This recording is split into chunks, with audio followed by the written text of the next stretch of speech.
Michael Kumpa was 5 years old when he started school at Madelima Primary in Limpopo, South Africa in January 2014. His parents, James and Rosina, were glad to see him begin his education, hoping it would open doors for him and his future. Michael had only been attending school for a few days, just beginning to adjust to the routines and the new environment. Madelima Primary was severely underfunded. The buildings were old, the classrooms overcrowded, and resources were minimal. The toilets were pit latrines, crumbling, unsanitary, and dangerous. They were made of decaying bricks with rusted metal roofs. The latrines had thin, corroded metal sheets as seats, which were unsecured and unstable. Inside, it was dark and foul-smelling, with uneven, filthy floors. The entire structure was unstable and neglected. There were no safety measures or warning signs around their latrines, and the children used them daily despite the obvious risks. The teachers and staff knew that the pit latrines were dangerous, but there was no alternative for the children. Complaints about the condition of the latrines had been made repeatedly to the local and national education authorities, but nothing was ever done. There was a known danger, but without any funding or support for maintenance, the staff had no choice but to allow the children to use the latrines. Unfortunately, this was not an isolated problem. In fact, across rural South Africa, thousands of schools faced the same issue: rotting pit latrines that had not been replaced or repaired in years. Despite the government's promises, budgets allocated for infrastructure and sanitation improvements had been lost to corruption and mismanagement. 10 years for school construction were often awarded to politically connected companies that delivered substandard work at inflated prices, pocketing most of the funds. This meant that schools like Madelima were left to manage with dangerous and decaying facilities, putting children at risk every day. The teachers themselves did not use these pit latrines. They had separate, safer facilities that were kept locked to prevent students from using them. This meant children like Michael were left to use the crumbling pit latrines every day without any supervision or warnings. On January 20th, 2014, during class, Michael asked his teacher if he could go to the bathroom. She said yes, and she allowed him to go. Michael left alone, walking to the latrines. It was not the first time he had used them. Like the other children, he was used to the dangerous structures because, well, that was all they had. When Michael sat down, the thin, corroded metal sheet broke suddenly. He fell about 3 to 4 meters or 10 to 13 feet into the pit below. The pit was narrow at the top but wider below, filled with thick sludge and toxic gases. The walls were slippery with mud and waste, making escape impossible. The pit was also poorly ventilated, and the buildup of toxic gases meant that Michael was quickly disoriented and weakened. The darkness was absolute, and there was no one nearby to hear him or help him. Michael was trapped in the darkness, unable to breathe and slowly suffocating. The pit latrines had no safety rails, no proper covers, and no emergency procedures in place for situations like this. The decay of the structure was well known to the school staff and the local authorities, yet nothing had ever been done to address the risks. Back in the classroom, time passed. No one noticed how long he was gone at first. When they did, the teacher, despite knowing Michael had gone to the bathroom, did not immediately check the latrines. Instead, a brief search was conducted around the playground. It wasn't until another student reported seeing Michael near the toilets that a more focused search began. But by the time they found him, hours passed.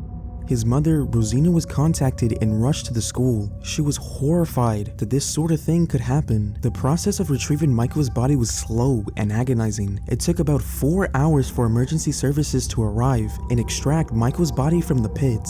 During this wait, the family and community members were left standing by the latrine, powerless and devastated. When his body was finally pulled out, it was covered in waste, his small form almost unrecognizable. An autopsy later revealed that Michael had been alive for a significant portion of that time. The wrinkling of his skin, known as washerwoman's hands, suggested that he had struggled in the pit for a while before suffocating. The autopsy report confirmed that his death was slow and horrible, the result of suffocation in the filth. The fact that Michael was alive for a significant portion of the time highlighted the lack of any emergency response or preparedness at the school. No teacher or staff member had thought to check the latrines immediately, despite knowing the risks. The absence of a proper emergency response plan was part of the systemic negligence that led to Michael's death. Michael's parents were shattered but determined. They took the battle to court. They demanded justice not just for their own son, but for every other child who faced the same dangers. The legal battle stretched for years, exposing the corruption and negligence at every level of the education system. For Michael's family, the ruling felt like another betrayal. After the incident, protests erupted across South Africa. Activists demanded the immediate removal of all pit latrines in schools and an end to the corruption that had allowed them to remain for so long. In the end, the pit latrine at Madelima was replaced, but it was only at that one school. Like I said in the beginning, hundreds of others remained across the country, each a potential death trap for children. And what's even worse, the same officials who had ignored the warnings kept their positions, making more promises and delivering nothing.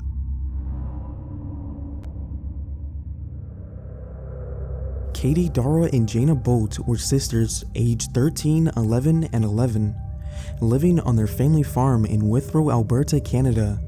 They were homeschooled and grew up helping with chores and working in the fields alongside their parents, Roger and Bonita Bolt. The girls were used to farm life, early mornings, long days, and the constant presence of heavy machinery and equipment. The Bolt family farm was a small operation managed by Roger with the help from his wife and children.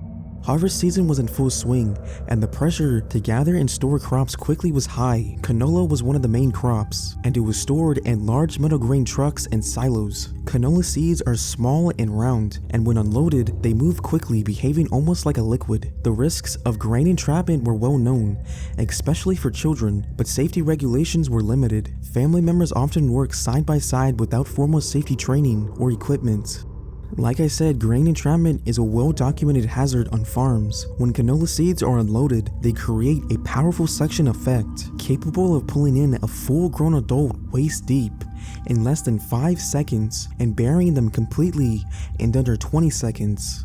The seeds act like quicksand, moving unpredictably and rapidly. Once a person is submerged, the weight of the seeds compresses the chest, making it impossible to inhale. The seeds also fill in any open airways, cutting off oxygen almost instantly. For children, the risk is even greater due to their small size and limited strength to resist the pull.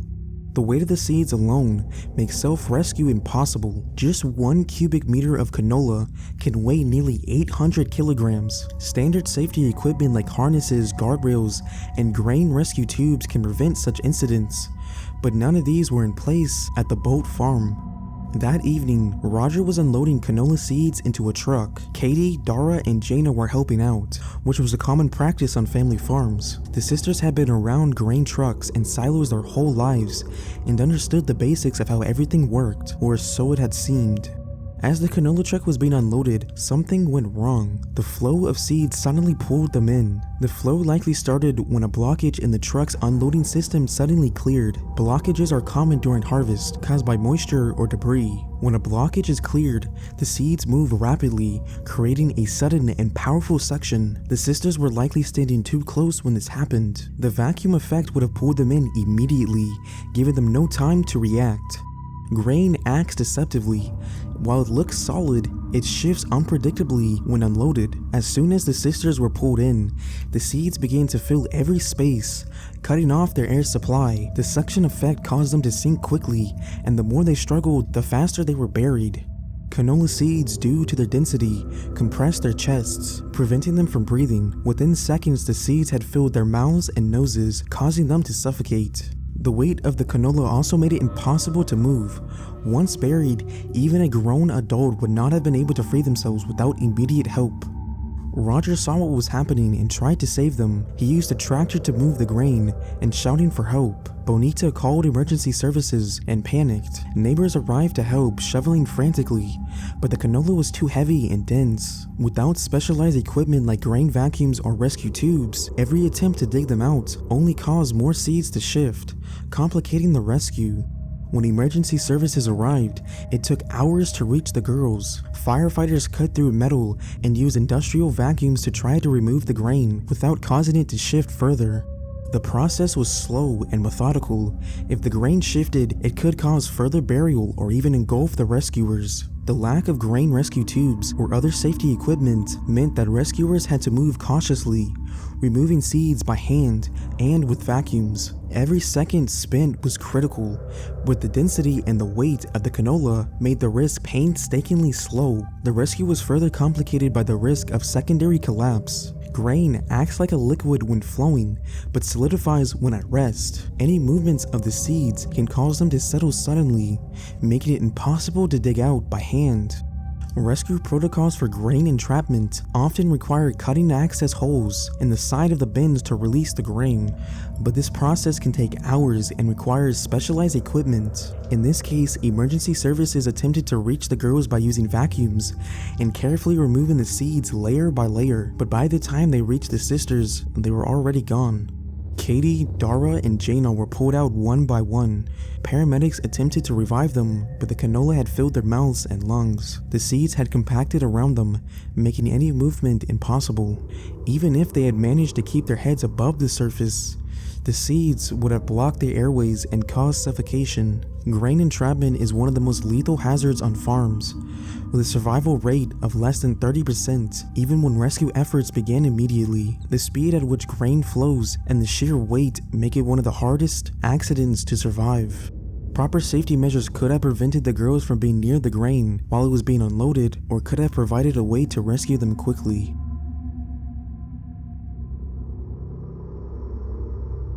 Patrick Porteris was 25 years old, a young man from New Brunswick, Canada, who had moved to Alberta for work, drawn by the opportunities in the oil sands. Like many from his hometown, he sought a better life. Since this is in Canada, there were a lot of oil companies, and these companies promised high wages that someone like Patrick could not look over. He was employed by Christina River Construction, a contractor working at Suncor Energy's base near Fort McMurray. Patrick was experienced with heavy machinery, having operated bulldozers for years as a construction worker. He was close to his family, keeping in touch with them regularly despite the long hours and isolation that came with working in the oil sands. Patrick's job involved managing the tailings ponds, vast reservoirs containing a mix of water, clay, sand, and residual bitumen left over from the extraction process. During winter, the surfaces of these ponds froze, appearing solid enough to support heavy machinery. However, the ice's thickness was dangerously unpredictable, often varying due to underlying currents and the mix of bitumen and water. Even small differences in ice thickness could turn routine tasks into fatal risks. Available measurements had indicated that the ice thickness was less than 17 inches required by Suncor's safety plan. Despite these warnings, operations continued as usual. On January 13, 2021, Patrick was assigned to clear ice and debris from one of the tailings ponds. He was operating a John Deere bulldozer, a machine weighing over 20 tons. The sheer weight of the equipment required the ice to be at least 40 inches thick to support it safely, but some of the areas of the ice were significantly thinner, ranging between 20 and 30 inches. As Patrick drove forward, the ice gave away suddenly, and without warning, the bulldozer plunged into the water below, trapping him inside. The water in these tailings ponds is not only near freezing, but also thick with mud and bitumen, making it far more dangerous than typical fresh water. As the cab filled, the bitumen-laden water rapidly displaced the air, leaving Patrick with only moments to react. The temperature of the water would have triggered a cold shock response, an involuntary gas reflex caused by sudden exposure to freezing water, making it nearly impossible for him to hold his breath. Even a small amount of this thick, toxic water entering the lungs would have caused a violent coughing reflex, leading to more inhalation and rapid drowning. Visibility inside the cab dropped to zero instantly. The water's opacity, clogged with bitumen and mud, blocked out all the light. The cab's doors, sealed tight by the water's pressure, were impossible to force open. Patrick's safety harness, meant to protect him from rollovers, now trapped him in place. The cold water, which robs the body of heat 25 times faster than air, would have caused hypothermia to set in almost immediately, sapping his strength and leaving him unable to move. Emergency response teams were dispatched quickly, but the recovery was delayed for more than 2 days due to the challenging conditions of the tailings pond, including the weak ice and the thick material under the surface. Divers, even equipped with dry suits and breathing apparatus, struggled against the zero visibility and thick mud that clogged their equipment. The cold and sludge turned each attempt to reach the bulldozer into a slow, dangerous effort. For 3 days, rescue teams battled sub-zero temperatures and the risk of further ice collapses, cutting through ice and the mud inch by inch. Patrick's body was recovered on January 16, 2021, still inside the cab, his harness latched. The bulldozer, once bright yellow, was stained and mirrored in sludge. The investigation that followed led to Suncor and Christina River Construction facing a combined 28 charges under Alberta's Health and Safety Act. Eventually, both companies pleaded guilty to 1 charge each, resulted in combining fines totaling $745,000. Suncor was fined $425,000, with $370,000 allocated to David and Joanne Lynch School of Engineering, Safety and Risk Management at the University of Alberta to fund research into injury prevention in the oil sands. Patrick's family also sued the company, which they would win $200,000, but no amount of money could bring back Patrick. And now, folks, it's time to say goodnight. We sincerely appreciate your patronage and hope we've succeeded in bringing you an enjoyable evening of entertainment. Please drive home carefully and come back again soon. Good night.